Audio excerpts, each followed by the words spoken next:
Okay, so continuing on with chapter 8. Now we're going to talk about a different problem, and here's the thing, here's the problem. We know that we have cortical cells in our cortex that respond to bars moving in a specific direction. So we know that we have cells in our visual cortex that respond to bars oriented like this, etc., or oriented like this, and moving in specific directions. Okay, we know that.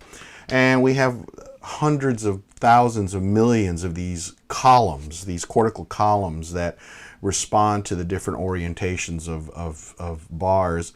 And we presume that part of our visual perception involves chaining these different columns together to create overall perceptual images of overall, perception of images, perception of the stimuli that we're seeing. But here's the issue. Each one of those columns, each one of those cells only responds to a tiny little hole, a tiny little part of the whole optic array. And it's really difficult to understand how that one cell is able to know how a particular stimulus is moving, or how or a particular a receptive field is able to know overall how a particular stimulus is moving. And this is known as the aperture problem. And let me demonstrate it to you here in this image. This is from page 188 of your textbook.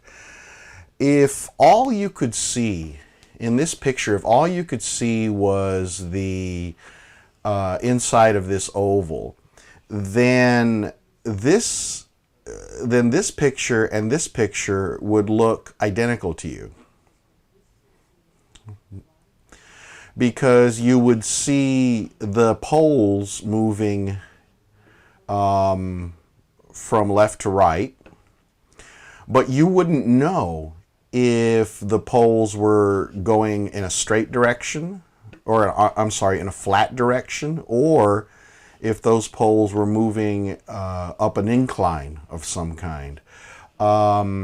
It's going to look exactly the same from this little perspective right here. This little perspective is very similar to the little perspective of a particular receptive field, or a particular cortical column. And this is the aperture problem. How is it that we're able to put all of these little patches together and understand and perceive overall movement? How does that one little patch know that, for example, a bar is moving up and to the left, or up and down, for example? We don't. That's the fundamental issue. So one of the things that we have been looking at trying to understand in visual perception is how our brain solves this aperture problem. You can demonstrate it yourself, right, by simply getting grabbing a pencil. Let me grab a pencil real quick. Right, so here's a pencil, right, and if this is the aperture, you can see that the pencil is moving across the aperture, but you can't tell if the pencil is going simply straight across or going up and down. You can't tell that by simply looking through that aperture, and that is fundamentally the aperture problem. Now, one way you can tell is by looking at the tip, of course, right? Any of the edges, any of the ends. Once you do look at the ends, it's pretty obvious that any particular object is moving up or down, or left to right, or whatever it's doing. As a matter of fact, we have identified neurons in our cortex that respond to the movement of the edges, of the ends of things, right? So while we may have neurons that respond to the movement of a bar, of a body, we also have separate neurons that respond only when the edge of something is moved. So we think that that's one of the ways in which the brain is attempting to solve this aperture problem, is simply by the detection of edges to determine the direction of movement of an entire object. The other another interesting problem in visual perception is the movement of the body. Now, we seem to have specific areas of our brain that process the observation of bodily movement, and one of the things that you've probably noticed in your in observing, for example, if you watch a movie that has or a television show that has computer generated graphics, you can tell how the quality of those graphics by the way the organism moves. The movies that spend millions and millions and millions of dollars on CGI, on computer generated graphics, will do a lot of research on the movement of people and the movement of animals, and they will get the movements down perfectly well. The movies and TV shows that don't spend a lot of money, for example, some of those specials you might see on dinosaurs on the Discovery Channel or something like that, those graphics are okay, but they're not really good. So you can kind of tell a little bit how the critter looks a little bit clunky, because they haven't spent as much time and effort in trying to render a perfectly moving a critter. So we can tell, we have the ability to detect biological motion, to detect whether something is moving on its own, if it's a living critter or if it's an inanimate object. One of the ways that we have studied this is using a technique called the point light walker. And this is basically where you take a person and you put them in a completely dark room, but you light them up with lights at the ends of their appendages, at their main joints, so at the main joints and at the ends of their appendages. And what you can do, when we see, and this is a very simple stimulus here, this is 6, 7, 8, this is 3, 6, 9, this is 12 lights here. And when you actually see in a very dark room these 12 lights moving, it is really easy for you as a person to tell that that's a human being walking. And not only that, we can also tell the difference between male and female, because males and females walk differently. They have different walks based on the different structures of the hips and whatnot. And we also know, we've also been able to tell, looking at fMRI images, that type of perceiving of biological motion is processed in the superior temporal sulcus, as well as the fusiform face area. Grossman did some studies looking at the perception of the human body walking, and they had participants looking at point light stimuli for different activities to say what they were doing. And basically they were watching these lights, and their job was to say, are those lights due to a biological critter, person doing something, or are they just random lights that are scrambled around? And they also added some noise to the lights to make it even harder. And so it was a very difficult task.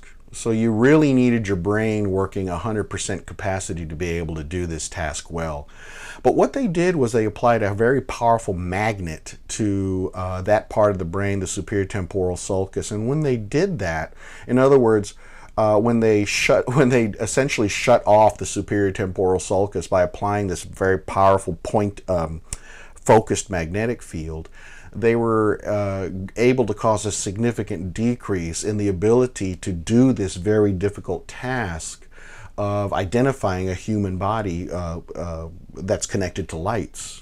Okay, which again is good evidence that demonstrates that the superior temporal sulcus is important for us, for our species, in detecting biological motion. So here's an example. This would be the biological example here. So this is actually a person. You're looking at a person off the side walking, and you can see their head, their back, their legs. And if you follow it quickly across with your eyes, you can tell it's somebody walking. Whereas this one is scrambled. It's just like dots that are just kind of randomly floating around as if it was connected to a person, but they're not really connected to a person. And then they added some extra noise, a couple of extra dots to make it even harder. And this is the transcranial magnet. Essentially what they do here is, these are big magnets, and they're able to focus the energy. And this is from your book on page on the bottom of page 192. It's called a transcranial magnetic stimuli, and they'll put it on your head and turn it on, and then the magnets are able to provide a fairly focused pulse of magnetism onto a particular part of the brain, which scrambles up the neural transmission in that part of the brain and renders that part of the brain useless for that moment that the magnet is on. And here's an example. Here's some of the actual data that they used. This is a person walking, and this is a random image. And when the person walking is placed into a field with a bunch of noise, about 70% of the time people are able to detect this image if their brains are not being stimulated by the magnet. And then we have here the random pattern. And when the brain is stimulated by the magnet, this becomes much harder to do. We also have the phenomenon of motion that we see in from implied motion. So we will, for example, if you look at a picture of a basketball player pushing the basketball up the court, we imply a lot of motion by looking at that image. You imply that he's like not walking backwards, right? That the ball is going to go up and down, and that he's probably not going to be skipping or anything like that, right? So we do imply and place a lot of interpretation into images of motion when we see them. Implied motion, when we do see an image that has implied motion, we have shown that, or it's possible to demonstrate that the motion is actually carried out in the observer's mind. So in other words, the processes that are turned on when we're observing regular motion also seem to be used when we're looking at implied motion. So this is a great example where you're looking at this guy, and he's a skier going down pretty rapidly down a mountain, and we imply a lot of things here when we see this. Obviously he's going forward. Obviously he's going pretty fast. Obviously he's turning, right? And it looks like he's got control, but I don't know because I'm not a skier. But we imply a lot of different things when we look at these images. So here we have a study that was done by Jennifer Freed back in the early 80s, actually. It was a really interesting demonstration of our use of representational motion and the fact that we imply motion when we see pictures. So basically what she did was, well, first of all, if I were to show you these pictures, and if I were to give you these three pictures and have you organize them chronologically, so what order did they occur? it'd be pretty easy for you to do, right? First you would do this one. This is the first one, and this is the second one, and then this is the third one, right? No big deal. But that wasn't what her subjects did in the study. What she did was she would show them this picture only. So she'd show them the first picture. And then she would either show them this one or this one. And then, so this would go away, and then she would show them this one or this one. And then the job of the subject was to say, are the pictures the same or different? All right, so for example, if I showed you this, and then I take it off, and then I show you this, and I ask you, are they the same or different? And it's your job to tell me same or different. And similarly for this, I show you this one first, goes away, and then this one shows up. Once again, your task is, are they same or different? And you would think, oh, what's the big deal?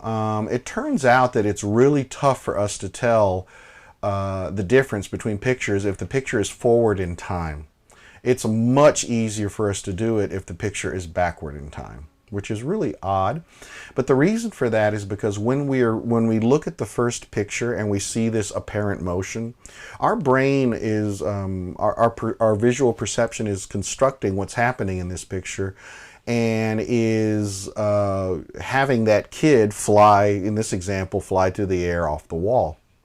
So when we see this picture here, we've essentially already seen it because we have visualized the motion, the apparent motion in our mind. So there's interference between these two pictures. And it's really difficult for us to tell, is it the same or is it different? Even though it is different, it's very difficult for us to tell that it's different, only because when we saw this, we generated ultimately what we did was we generated this picture in our perception of the motion that is occurring in the picture. However, with this picture here, we didn't generate the motion because it starts earlier than this. So when we see this picture, it looks surprising. We're like, oh, wait a minute. The kid's higher up than he was before. It looks like it looks like a before picture. That surprise, the fact that we hadn't already visualized that because it happened prior to the original stimulus picture, means that there's not going to be any interference between these two pictures. So as a result, this picture is unexpected, because we're not generating it in our brains like we generate this one here. And so it's a lot easier to tell the difference between a backward in time picture and the other picture here. So Cortsey and Canwisher looked at brain responses to implied motion. So looking at photographs, the question was, looking at pictures of implied motion, do the pictures of implied motion involve the same areas of the brain as looking at real motion? So they looked at the medial temporal area as well as the medial superior temporal area in the cortex of the brain, and looked at pictures of implied motion, no implied motion, at rest, and houses. And basically what they found was that the pictures that had implied motion, but not any of the other pictures, caused activity in these parts of the brain, the very same parts of the brain that are used when we perceive regular motion. So here, here's an example here. Implied motion, no implied motion. So it's the same guy throwing a discus, except in one picture he's actually doing the discus toss, and in this picture here he's actually doing the discus toss, and this one he's just standing there. And then of course there's the at rest, this fat guy is just sitting there. And then there's like a picture of a house, which has no motion at all, of course. And it turns out when we're looking at this picture of implied motion, now remember, it's just a still image. It's not a video. It's just a still image. It lights up these parts of the brains, these parts of our brain that are used in processing motion.